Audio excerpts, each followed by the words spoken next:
All right. Welcome to Security Guy Radio with Chuck Harold, securityguyradio.com. Mr. Jarvis. Hey. Do you see my little spectacles here? Look. It's the latest gadget. It goes on the back of my phone like this, so I never lose them. Wow. Isn't that cool? That is cool. So I'm going to put those on right now because I can't read a darn thing. All right. Now, it's good that I have these spectacles because I'm engaged in a lot of training, as you know. Mm-hmm. Training is very important, right? Right. And we're going to talk about that tonight because I don't think we've ever had somebody on the show to talk about training and compliance. And it's different across all of the different states, right? I mean, everybody's got a different need or law or something they have to follow. And I thought it'd be really good to start with a little video. We're going to play this little video that introduces our guest and her business, which is security.ceu.com. You can check that out, security.ceu.com for continuing education. So roll that tape, Jarvis, and then we'll come back and meet our guest, Connie.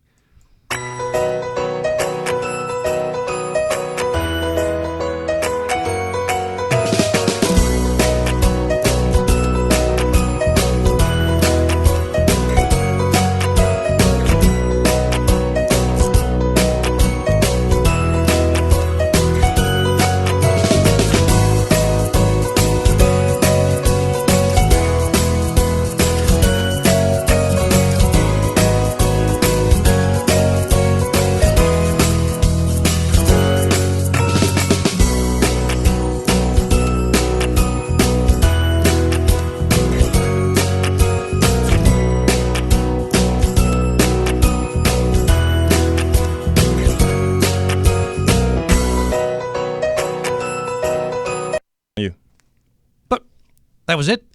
You caught me dancing. I beg your pardon. Let's welcome to the show our guest, Ms. Connie Moorhead. Welcome, Connie. Hello. Well, thank you for having me on tonight. So, Connie, what's your title? I'm the president and CEO of the Seymour Group, which owns and operates securityceu.com. Now, I am really big on training, and I've tried to find people that do this. In California, like there's a place you can go to get your guard card, but that's all they do. And when I looked at your site, I was very impressed that it's almost like I'm going to a site to be trained in all kinds of things. It's opposed to just for guard card or just for compliance on one piece of something we do in security. So tell us how long you've been in business, how you came up with this idea. Well, the Seymour Group has been around this is our 17th year, and Security CU has been online for about 12 years now. Oh, wow. And it initially started as a site that was just more for informational purposes to help people understand what CUs were, where they could get them. Right. And it centered around certification programs more than licensing. But over the years, we've evolved it a lot due to customer request. Our customers said to us at first, if you're going to tell us about CEUs, can you provide those CEUs as well? And so we started building online training. Prior to that, we mainly built custom product training courses for manufacturers and integrators. Yeah, those people used to. Oh, by the way, real quick, I forgot to do this, Mr. Jarvis. I need to say hi to my nephew, Jericho, in Portland, Oregon. Jericho, Mr. Jericho, hope you're recovering from your broken thumb. As you know, your Uncle Charlie had his broken leg, and you are in far better shape than I was. So sorry about that, Connie. I just had to get that in. No worries. No worries. So when I had Fox and Disney, we had union guards, and you had to have no license was required, by the way, at the time, to be an in-house guard, right? Yet we still had to do training otherwise, but they weren't trained. What good were they? And we kind of made up our own training. And to go find somebody like yourself that would do a custom module was quite an ordeal. Cost wasn't our problem, but just finding somebody was difficult to do. 12 years is a long time for you to be in that space. Yeah, we've really honed in our skills on what we do as well, Chuck, because we only work in this vertical market in security, fire, and life safety. So we know not just about training and adult learning theory, but we really understand our customers' needs. We get the difference between a distributor and an integrator. We understand the difference between video surveillance, analytics, and access control, et cetera. So when our customers are asking us to build content, we don't have to be trained on their product or solution necessarily. We understand it. Now, did you have a background yourself in the business as either, an integrator or security personnel or what? I've always been involved in either sales or training, and started this business because I worked for a company that did data mining in the construction space. And as you know, about 20 years ago, security was more of a post-construction job than it was a specified job like it is today. Right. So I learned a lot working in the construction space about security, realized that this was a high-tech market that had low-tech people that I don't mean low-tech people, but had low-tech skills. The skills No, were you're right. changing You're so absolutely right. rapidly Yeah. that they needed training constantly on the new skills and technologies. Today nothing is really analog anymore, except for legacy systems. Everything's run over the network. So we do a lot of training on IP networking and IP systems and networks to help people understand where they can get their foundational training. That we look for people to come to us for that foundational knowledge, that prerequisite knowledge, that product agnostic information. And then they can either work with us to then also build their product training, or a lot of people want to build that in-house or work with another vendor, and we're fine with that. Now, it's interesting you should say there's a lag there, because I always found there's about a 5-year lag between the times, the security company A and its personnel catch up with what the latest technology is. And by the time they get to BlackBerries, everybody's on a smartphone. And it's literally that. Are you finding that's changing, that lag in the technology? Because the unskilled workforce, I don't know, maybe 5 years ago, 50% of them had a smartphone. I assume that's a higher number now. But it's still not the same as the general population as an industry. You find that's still true?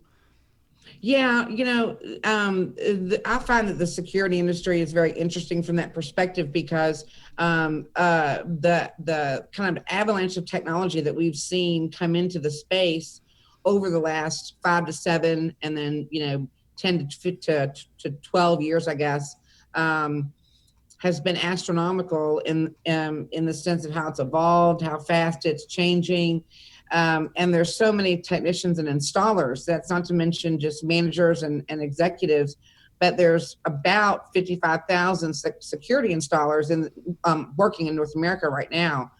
And the U.S. Bureau of Labor and Statistics says that should increase by about 33% by 2020. So we're seeing this influx of technicians and installers that are all desperate for industry knowledge and licensing requirements, and so that's what we're here for. Now, that's interesting. A friend of mine, Deidre Diamond, has a cyber SN.com, and she is a employment recruiter that finds highly skilled IT professionals. And an installer is not maybe at the high end of the skill, but it's a medium skill set, right, to do installations. Sure. And she says they think, in about 10 years, maybe or less, there's going to be a 1 million person shortage of qualified personnel. Are you finding this on the installer side? Because there's a lot of need for them. Are we finding shortages, or can somebody like Security CEU keep up with that gap by doing the training for them?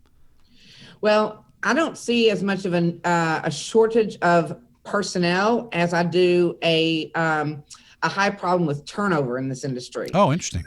The turnover rates, depending on the company, can be between 75 and 95% on an annual. Now, is this the number for the kind of technician side of the business, or the average guard company? Okay. Installer, the people out in the field that are supporting, maintaining, installing, and monitoring those systems. Because on the physical guard side, that can be as high as 200% in some of these big box companies. And I think one of the resistance problems that the owners of the guard companies have is that, why should I spend all this money on training, because you're going to go work for company B tomorrow and then company C, and I paid for your training. And they resist it. It's very difficult to keep that interest up. The thing about it, though, is that there's a lot of data to back up that the companies that invest in their employees from a training perspective have much higher rates of retention with those employees. Not to mention higher employee morale, higher skill sets, lower cost of support. The second calls out to the field are much greatly reduced when you have training. I've been in this business a long time, and I know I can tell you that training is the first thing to get blamed when something goes wrong, but the first thing to get cut when money gets tight. Yeah, it's not. And it's a shame, because it's actually kind of backwards the way that we should be doing it. Now, this is a huge task. When I was at Fox and Disney, of course, we had properties in multiple states, and every state had a different licensing requirement. Some states had no licensing requirements. You could You could hook up a camera and not have a license. You could be a guard and not have a license. So they vary greatly. So talk to me about the state and local licensing requirements and how those might differ from state to state. And could you, by the way, could you have a contradiction in a state rule and a local rule in the same state? Could they conflict with each other sometimes? Sure. Let me address just kind of the high level of that first. 33 states and the District of Columbia have some sort of licensing requirement for the alarm installer. And then that can vary if you start to look at fire, but let's just talk about alarm installers. There's 33 states and DC, so 34 locations from a state level that have a licensing requirement. Of those, 22 has continuing education requirements. So where one state, the security industry is the 17th highly most regulated industry out there. And I always say it's somewhere between an EMT and a dental hygienist. But we are fairly heavily regulated, and we have, I believe it's the 12th most burdensome licensing requirements when it comes to getting a license, because it's not just about training. It's about the background check and the fingerprints and the years of experience and the sitting for the exam. There's a lot that goes into getting a license, and obtaining a license is not necessarily an easy task. On average, it requires about 535 days of education. It requires about $213 invested per license, per employee that needs that license, and usually requires them to take at least one technical proficiency exam. And so, but the keener thing to keep in mind is the penalties for not being licensed. So it can be anywhere from a fine up to jail time if a company operates in the field with unlicensed personnel. So, and yes, you asked me about those licenses varying from state to state. They vary greatly from state to state. Whereas you may have one state that requires very little to get licensed, and another state, such as Vermont, which is the most highly regulated state, where it's a lot more complex, takes much more days of experience in your resume and sitting for an exam and going through a lot of, much more rigid application process to get that license. So there's getting the license and then maintaining the license. So maintaining it, depending again on your location, can require anywhere from 6 to 36 hours annually of continuing education. Who's got 36 hours of continuing education? Just if you know off the top of your head, what state does that? California has 36 hours for fire. Really? Wow. We have 8 for guards, which I think Right. is kind of ridiculous, but it should be a lot more. But at least we have 8, because they didn't used to have any. So for fire safety things, 30. Well, I guess you do need that for that kind of thing. But the average is about 12 to 24 hours. Yeah. And that's what most people are targeting to maintain their license. And we have a guide that we've developed that walks through each state, what its licensing requirements are. Yeah, that's it. And what the licensing requirements are for that state, if any, all the contact information for the state, the continuing education requirements, if any, links to all their locations on their website, including the applications, and then the associated fees. So there's other guides like this that have been developed, but what we did is we revamped the way that the tool was being offered out to the field, just trying to make it easier to use, providing more robust information, and then keeping it current, because a lot of the guides are 1, 2, 3, 4 years old, and given any meeting of a licensing board or an AHJ coming down with new requirements that come across with the legislature, these requirements change. So it's important that these guides are kept up to date. Now, there's a lot of legal implications, installing a security system without a license. So I would imagine, let's say you have your license and it's all legal and everything's good and you have your training and you install something, you're not really free from that point on. You may have installed it and given it off to the client and said you're done, but is there some liability there if that installer doesn't keep up their continuing education after an install has been done? And how does Security CEU keep track of that? I hear you have a system like a compliance management system to track that stuff?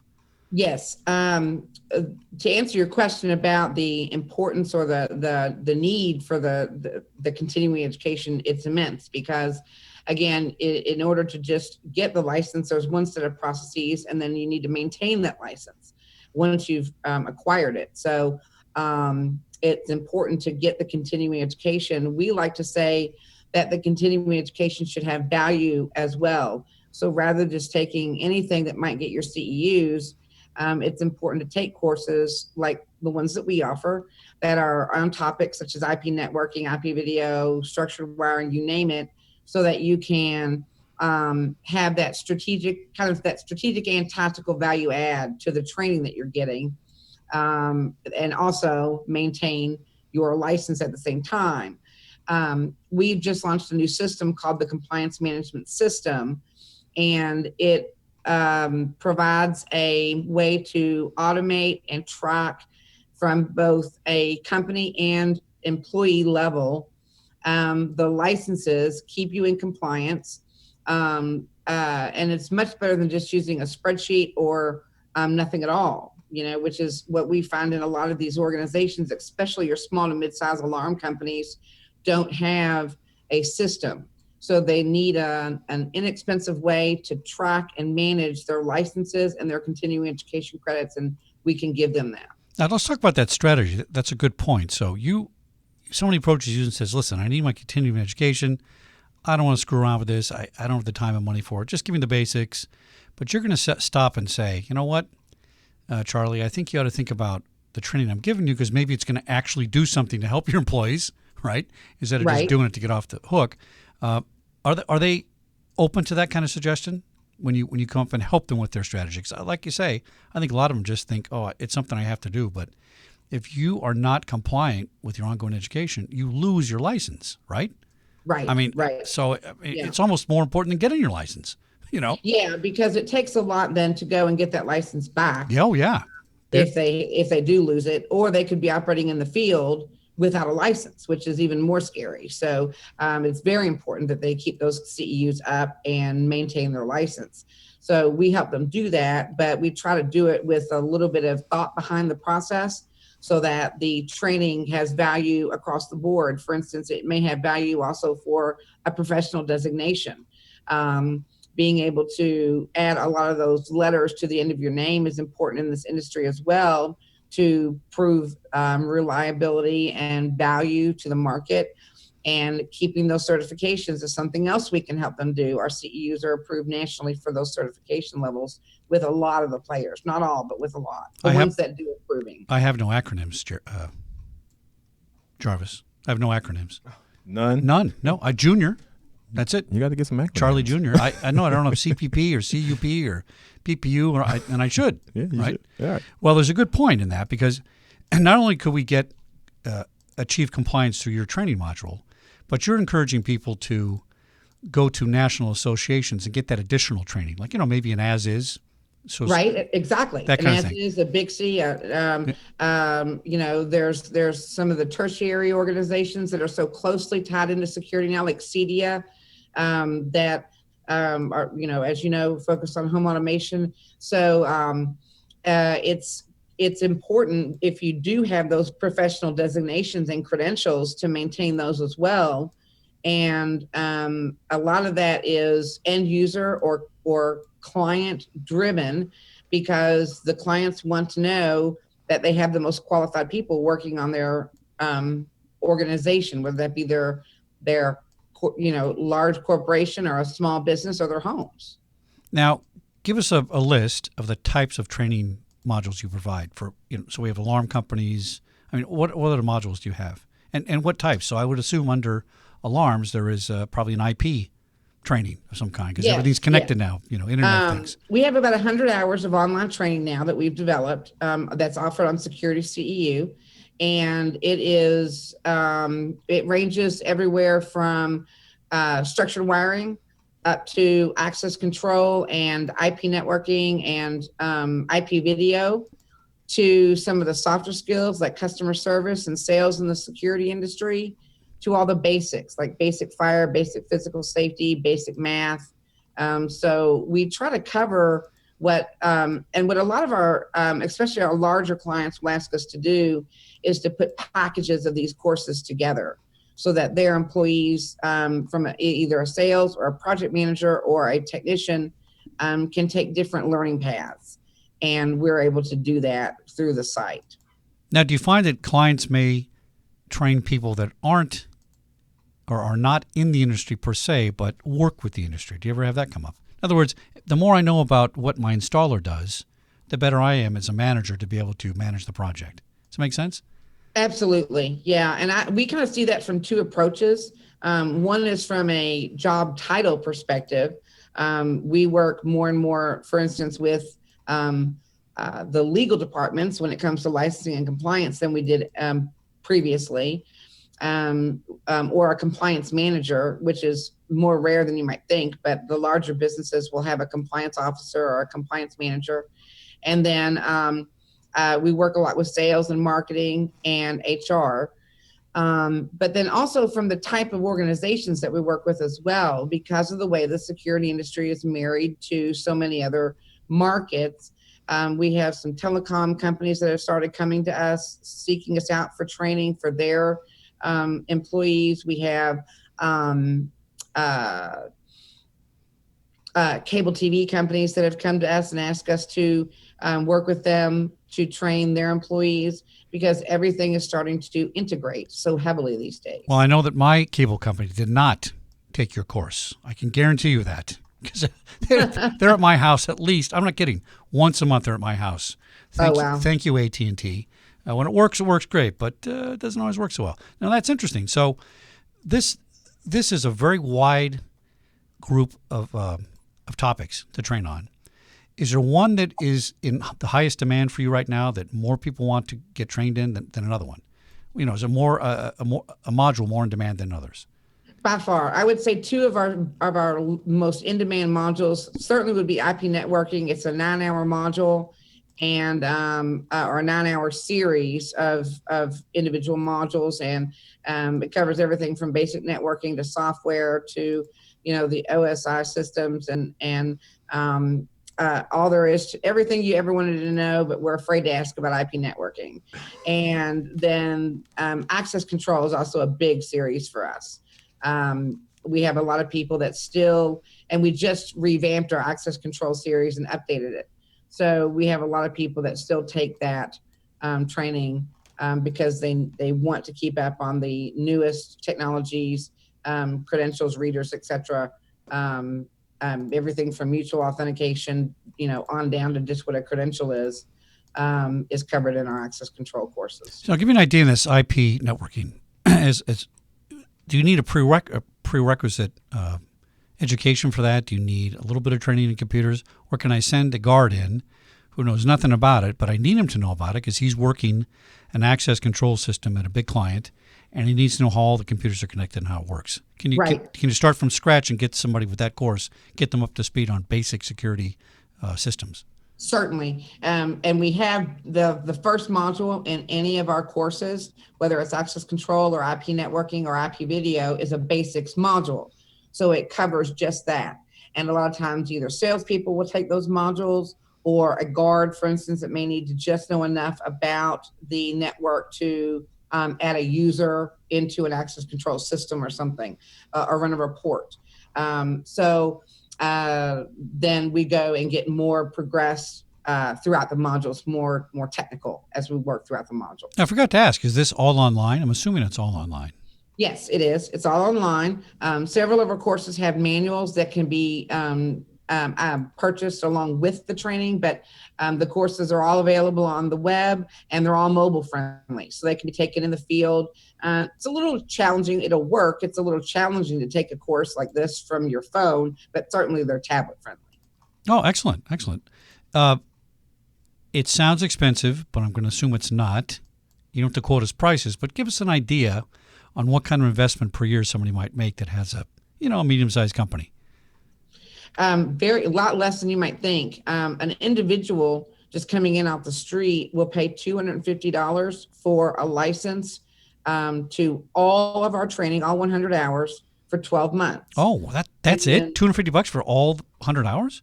Right. Oh, that's fabulous. And then our corporate rates start at $195 and go down from there based on volume. And it just depends on whether you're training 500 or 5,000 technicians with us, or 50 or 5, and that sets your rate. But it's very, very inexpensive. You can buy our courses ad hoc, meaning you could just come in and buy the IP networking basics course, but that's going to run you about $50. So it makes a lot more sense to buy the subscription, which is, access to everything for 12. That's very reasonable. Jarvis, we should get some acronyms. We should take these courses. Yes, we should. Maybe you can learn how to work those buttons a little better on that machine over there. Yes. Connie, one more thing. Talk about the certificates you issue. I didn't go to college, so I'm not too smart, and I don't get these things, but we're going to get something issued from you. And since you're licensed in the state to do the training, I mean, where's the authority vest? Where's the authority vested? In other words, your course is certified by the Kentucky State Education System, or you know what I'm saying? How does that all, how's it all official? I think I know what you're asking me. Because I don't, but maybe you do.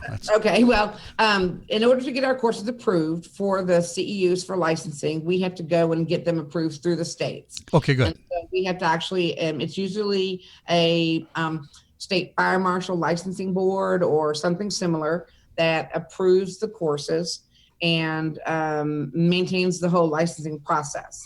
And so one piece of that would be the continuing education process. And they approve our courses, and we either go through a process that would be anywhere from submitting outlines and instructor resumes and application forms to sometimes having to go and travel to that state and appear before the board. And it just varies depending on the location. And then our courses get approved. And we're kind of marching through the 34 states right now that have licensing, and I should back up and say actually the 22 that have CEU requirements, and getting our courses approved. Well, that's fabulous. Connie, this has been a fascinating conversation. We can find your training at securityceu.com, correct? Correct. And is there an email address they can send to get some more information from you or anything like that? Absolutely. They can email me directly, and that is my name, Connie, Connie, at Seymour, C as in Charlie, M as in Mary, OOR.com, Connie@Seymour.com. Excellent. Now, I would encourage and we have a lot of guards that listen. We have a lot of technicians that listen, a lot of IP people. I think this is a really cool value for $250 to get all these certificates. And, you're going to be in 35 states that require certificates, and you're certified. So probably, people that are listening are going to be able to get that certificate. And Connie, let me ask you one more final question. Do you find that getting these certificates, not just from you, but from, As Is and all these other places, do you find that creates a real value for your job placement? Do you get a better job because you have those things? I think so. Absolutely. There's no doubt. If you're looking to better yourself, maybe within your organization or beyond, then these types of courses are going to give you the skills that you need, give you the ability to get the certifications, and the licensing, maybe in even reciprocal states that are going to give you a lot of career opportunities. All right, I'm going back to school, Jarvis. I got to do it. Yeah, I don't have any me too. acronyms. Connie Moorhead, securityceu.com. Thanks for being on Security Guy Radio. Thank you for having me. Tune in next Monday, but don't tune out yet because I have a special bonus show coming up right after this. So we'll see you next Monday live, and here's not a repeat, but a new play for you guys. So stay tuned for this next show. All right, good night.